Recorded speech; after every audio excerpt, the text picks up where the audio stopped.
Bonjour, bonjour. Aujourd'hui, nous avons une très bonne nouvelle à vous annoncer. L'évangile selon Saint Jean, Jean 8, à partir du verset 34. Et je lis la parole. En vérité, je vous le dis, leur répliqua Jésus. Quiconque se livre au péché est esclave du péché. Or, l'esclave ne demeure pas toujours dans la maison. Le Fils y demeure. Si donc le Fils vous affranchit, vous serez réellement libre. Là, le Seigneur nous parle du péché. Le péché, il a dit que quiconque se livre au péché, donc ça veut dire que le péché ne vient pas à nous, mais c'est nous qui allons nous livrer au péché. C'est pour ça que la Bible dit qu'il faut fuir le péché. Il faut fuir. Tu vois.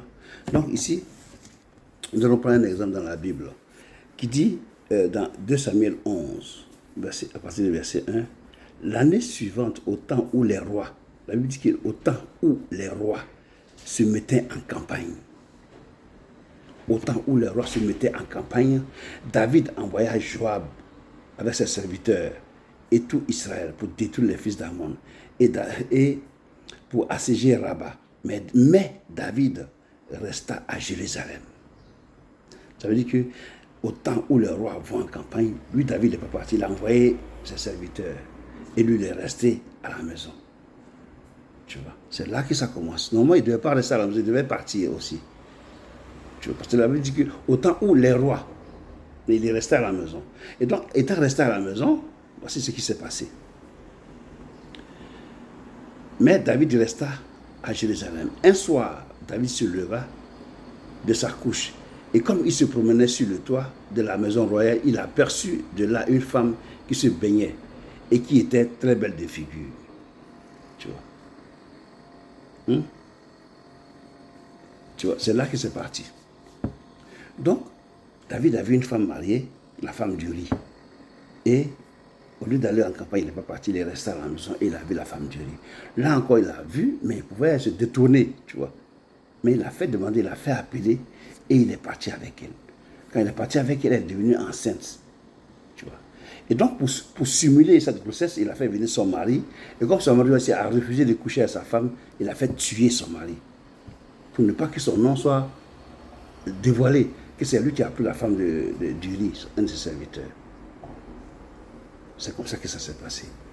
Donc, tu vois, le péché te conduit à un autre péché.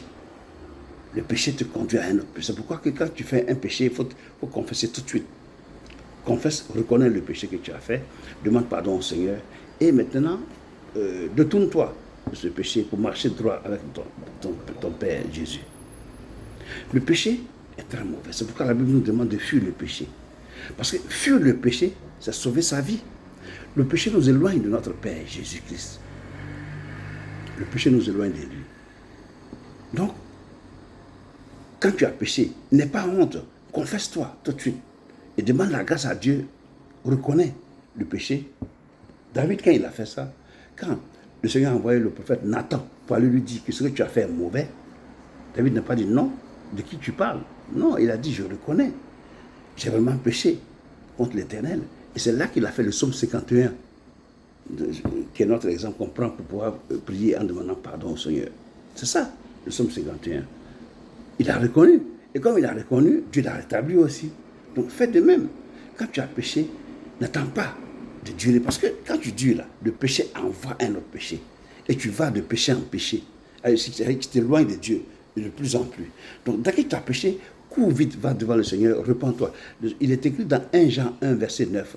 Si nous confessons nos péchés, il est juste bon pour nous les pardonner et pour nous purifier de toute iniquité. Ah? Et maintenant, tu reprends.